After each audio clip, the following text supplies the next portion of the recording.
During the 2018-2019 school year, our former literacy coach and I vetted a few resources to present to our department. We decided to pilot one quarter's work of Wit and Wisdom the following year. We were aware that teachers at BIS were implementing Lucy Calkins' unit of study and were observing noticeable results.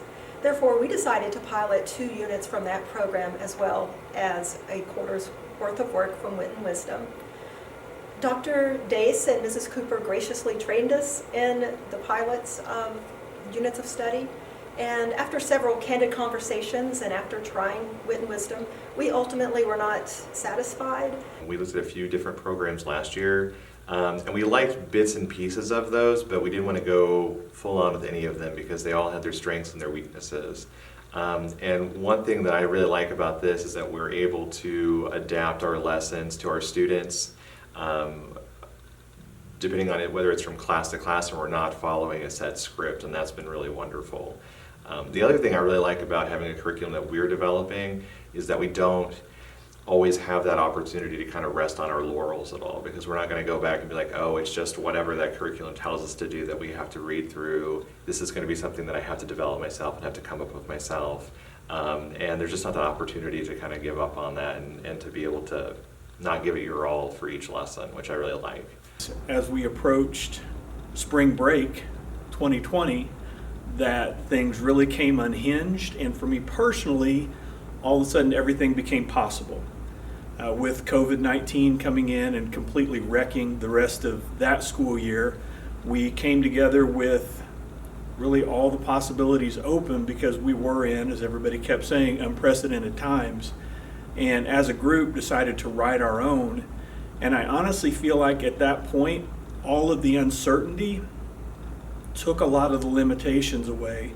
And we were individually and then as a group, as a building level, able to look at what we really felt like would be the best thing that we could do for our students while still remaining flexible, loose, to be able to adjust to whatever the world was going to throw at us at the time. My role in our ELA curriculum was to create some book lists for our students. So for each grade level, I selected between 10 and 12 books with the help of our teachers that really were the best books that we had available in that genre or in that topic range. So dystopian and fantasy and argumentative for 6th grade. And we curated these boards, and then our students were able to self-select from those 10 to 12 books that we had made. And so instead of taking this huge section of books, we just pared it down and let them pick based on their interest. And that's what I love about this new ELA curriculum, is that it is so much driven by student interest, which is going to increase that engagement.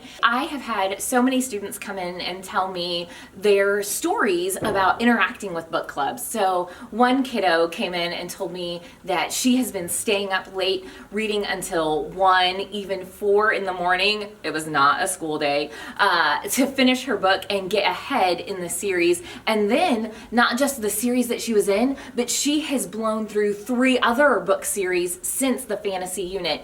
Another sweet little girl, she emailed me and said, Mrs. Havens, I want you to know that that book, The Unwanteds, it was so good that I chose to spend all of my birthday money ordering the entire series. So that's a big deal when a 7th grader uses all of their birthday money to dive into reading. So those stories that we're getting about kids that were non-readers that are now reading, those just make my library heart happy. And I am so thrilled to be a part of this and pushing those books out and really changing our reading culture here at BMS to where kids are excited about reading again. For 7th graders, they've been used to having a lot of things done for them up to this point. So we get to be the bad guys in some ways, telling them that they're responsible for their learning. But at the same time, as they start to get a hold of the idea that they have more control over what's going on with their education than what they've had in the past, they start to step up. They start to understand that, oh, you're giving me the tools and you're willing to help me with it, but I actually have to do the work. Not a big deal. They've done some of that in the past, but when they get to choose what they're working on and that the topic is interesting for them, that I feel like has been the biggest thing that's allowed us to move through one quarantine, AIM, seated, in and out of quarantine. I'm here today, I'm not tomorrow. All of these different things have been nutty. But because the kids had a little bit of self-motivation from their own choice in the matter, it's really allowed us to move forward and just make the adjustments that we've had to, because there have been a million of them, and there'll probably be at least a million more. Our poetry unit's always been really popular that we've done, and so we were worried that if we went to a different curriculum that wasn't one that was self-generated, that we might lose that. And our kids really enjoyed this unit. What we do is we talk about all of like the central tenets of poetry, and we try to build on concepts that we've seen before in the earlier grades. And then we end up having a competition at the end where students take either original works or found poems, and they compete against each other in a March Madness style bracket against the other students in the classroom and try to work their way through to the end of it. And then one thing that we had discussed with me and my cohort is that a lot of the poetry that we were taught when we were kids were from 150 years ago, and it wasn't something that we really cared about or loved. But once we found out about more modern poetry, stuff within like the last 50 years or so, and really even earlier than that, that was the stuff that engaged us and really got our attention that we loved. And so we're trying to share as many contemporary examples with our students as possible. And by finding those things that are just really full of passion and energy, like that's drawing our kids in, and it's making them really enjoy poetry. Hi, I'm Tessa Ludden. I'm a 7th grader here at Bolivar Middle School, and I'm here to talk to you about book clubs. Book clubs or book groups are really fun activities for kids to get them into reading and to get them better to work with their classmates and cooperate. Usually book clubs, you pick a book that you find really, really interesting, and then you partner with the other people in your group that have the same interest, and then you read together and you have a fun time with it. Some really good points about it is that it helps kids read, and it usually has cool books that they've never seen before, so you can get an interest in a new book or series. It also helps you talk with your classmates, and it gives you good discussion qualities and stuff. It's also very interesting because it allows you to read at your own pace. You get to set with your partners about how slow you want to go or how fast you want to go, and that develops a good reading pace for your readers and students. I love ELA, and I think it's a very good core class. It built all of my reading. That's what it's supposed to do, so that's good. But ELA is a really good class to help you get more into reading. I've had so many good ELA teachers that have gotten me more to look at the book and not, the famous thing, a cover is not the entire book. And if you look at the cover and you go, I don't really like this, read the book, read the inside, read the first page, see if you like it. And I've done that several times because of that clue, and I've fallen in love with books. I love ELA, I love writing as well. Writing is another big part of ELA, and to be able to write and read, that's like a big thing in everyday life. And so I didn't really like reading, but whenever I started doing my book clubs, I figured out that it kind of is fun, especially whenever you have people to read with and stuff like that.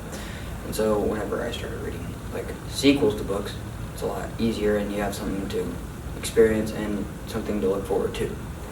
So my group was a bunch of sports athletes, but we read the book Scythe, and we had so it's a bunch of sports athletes, so I knew that I was gonna have fun with them because I'm a big sports guy. But I figured out that hanging out with people that I like is pretty fun, especially whenever you're reading the same book and so you can talk about the same things. I found it was pretty fun because we talk about it at home, and so it wasn't like awkward talking about just like basketball or something like that. It gave us something to talk about outside of school, and then it gave me a chance to tell my mom, like, hey, can we go talk about the book? Can I go over to his house? And it gives me the experience and the time and the reason to talk to my friends and hang out with them. Awesome. After you completed your first book, did you find yourself wanting to read the second and the I've already read all three. My favorite thing about ELA so far is the dystopian novel books, because they were like, we got to pick our own topic, what we wanted to do over it, and we had the choice to pick what we wanted. At lunch, I think I annoyed my friends sometimes because I was like really irritated about parts of the books. I was like, did not want that to happen at all. And then I also talked to my mom about it a lot. I like how we have like a strong class and we all talk to each other. We're not really scared to like not talk to each other. So we're all kind of open and we don't really hide anything. And if we need help, we ask, and Miss Reynolds will help us. So, had a really great group. we were able to get a lot done. And so for me, I like that. I like being able to stay in an environment where I can get a lot done, and that it feels like my time in class is being productive, and I just like that. So my group was able to actually complete 3 books in the time that we should have completed 1, and that just feels good. It feels like an accomplishment. What would you say has been the best part about 8th grade ELA? Ooh, probably this poetry thing coming up. She's made it sound like it's a lot of fun. So she said we get to act in front of the class a poem. You get to like either make your own, or you get to read some, and you get to like act it out in front of the class, and it sounds fun. So yeah, same with that. She just made it sound very fun, and she said a lot of 8th graders came out of it thinking it was great. I'm Amy Tinsley, and I'm the instructional coach at Bolivar Middle School. And this school year has been incredible for the opportunities that this new curriculum have provided for our teachers and our students alike. In my role, I've had a unique opportunity to be in every classroom and to see the curriculum in action. From the excitement on the teachers to the students' faces as well, you can clearly see that they are engaged and loving what they're doing. One of the biggest components of us being allowed to write our own curriculum has given the teachers a voice and choice. And we know how critical that is in students having the ability to do that with their books, but giving the teachers the trust and the freedom to take the curriculum that they know and the standards and to develop those into a product that they are proud of.